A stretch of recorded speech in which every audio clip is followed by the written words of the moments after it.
So that's why I play these.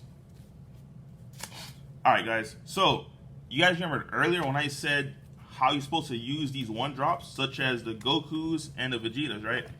When you use these, always search your deck one by one. So now this is the one rare case where I usually break away from that. It's usually when my opponents are 2 or lower life, and I know they either I'm playing against green, or they're playing against the alliance cards that come in and pop my cards. So what I do is, I look specifically for these two. It's the only reason why I play it. These two are the Vekus. So Vekus is the same thing. It's a red Borgos and Whis. That's the only thing I can say. Red Borgos, Whis, and the Radix coming out. So the reason why I play 2 of these, and the reason why I break away from Chain when my opponents are 2 or lower, as you saw earlier in the video, I do play Chomp in this deck. So if you're at 2 or lower, and I'm swinging with a barrier guy, don't forget guys, this guy has barrier, so you're not KOing him. I'll literally combo out my entire hand. My average combo on this is not going to be less than 100k because everything I swing with, I'm literally gaining back. Even my 10ks, when I swing at my 10ks, unless you're playing blue, you're going to lose massive hand advantage. And the reason being is because my 10ks, I will swing. If you negate my 10ks, I will never get to be a combo, meaning you wasted a card and I don't even have to pitch to make it 15k just because you negated. Now, if you're not negating this and you're not playing blue, which means you don't have access to Sensu Bean, if I pitch a card to make this 15 and you have to pitch a card, you're negging. Because realistically, I played this card for free. So I tapped in energy, I grabbed the 5k because all the Vekus and all the Vegetas are 5k free combo power. So I'll combo it on top of it and attack. It'll be 15 base. You'll combo a card, obviously not take damage, and at the end of my turn, this goes back to my hand, and I'll do it again next turn. That's why I say the combo power of this deck is just incredibly insane. But the biggest thing for this, like I said, guys, it's a red Borgos and Whis with barrier. Not only that, you can attack, and let's say if you just attack, the only thing about this, I don't like playing it just to attack, is because you do have to tap, unfortunately, a red energy, and give up a Goku, or a Vegeta and a Goku to use it. But it's super plus, because you get them back at the end of all your attacks from Vekus. So I'll play 2 of these for that reason. The next 4 cards I play are going to be the 4 of the skinny Vekus. So with these, you can play them only once per turn, unfortunately. But you could play one of these, and one of the next Vekus I'm going to show you, all in the same turn. But you can only play these, unfortunately, once per turn.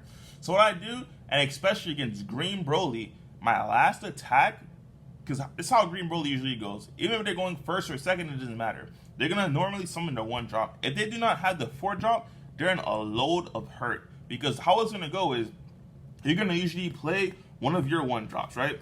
So you play one of your 1 drops, you swing. You play one of your other Vekus, like either this one, I'm getting ahead of myself, or this one, you keep swinging at leader. You should have at least 4 attacks on Green Broly before they awaken. Because the 1 drop Green Broly is going to take 2 life. You swing with your 1 drop, that's 1 attack. You swing with your leader, that's 2 attacks. You swing with this guy, that's 3 attacks. You swing with this guy, that's 4 attacks. And not only do they have to defend against 4 attacks if they do not want to go on to 4.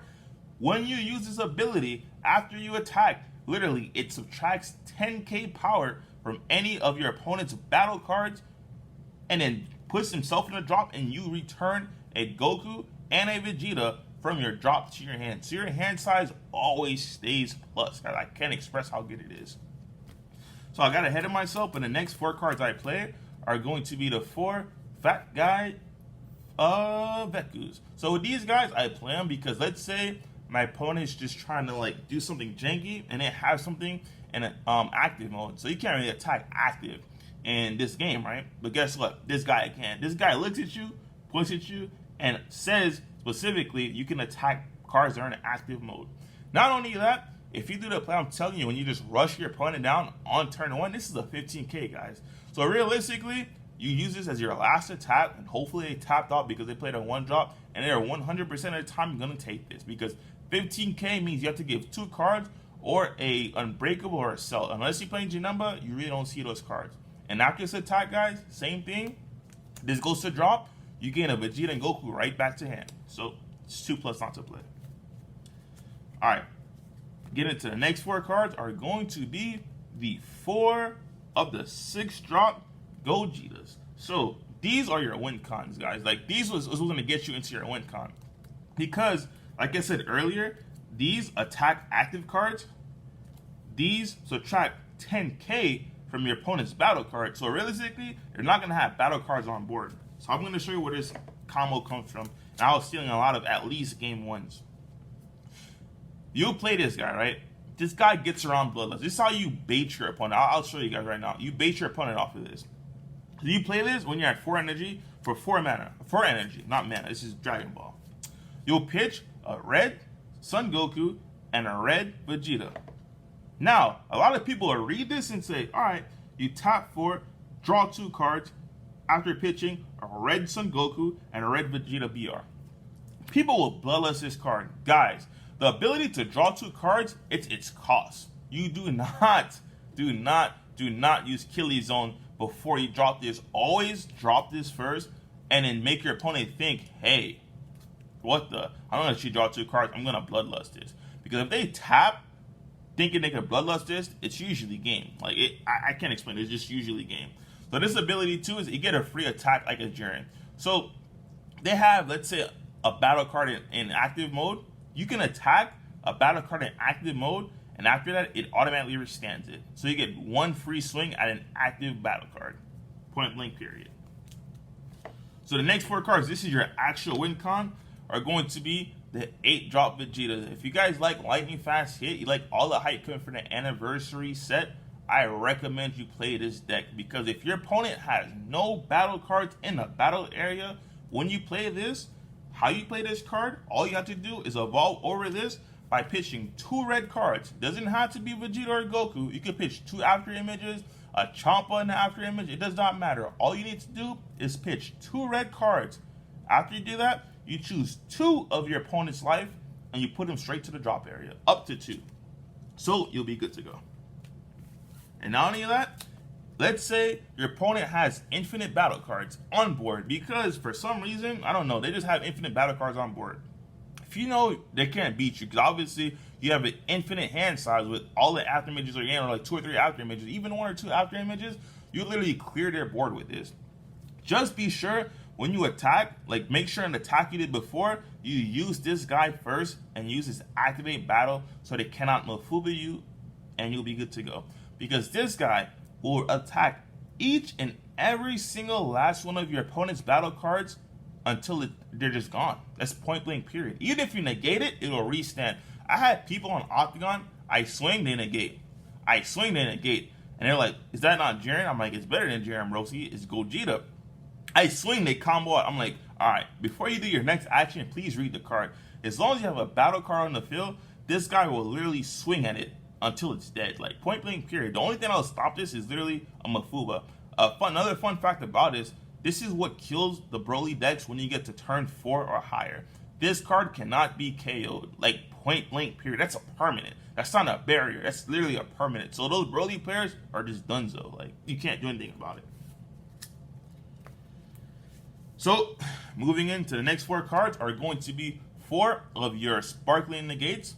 The reason why I use Sparkling Negates in this deck is because, like I said, you saw every single time you play one of the Vekus, you drop 2 cards from your hand into your drop, right?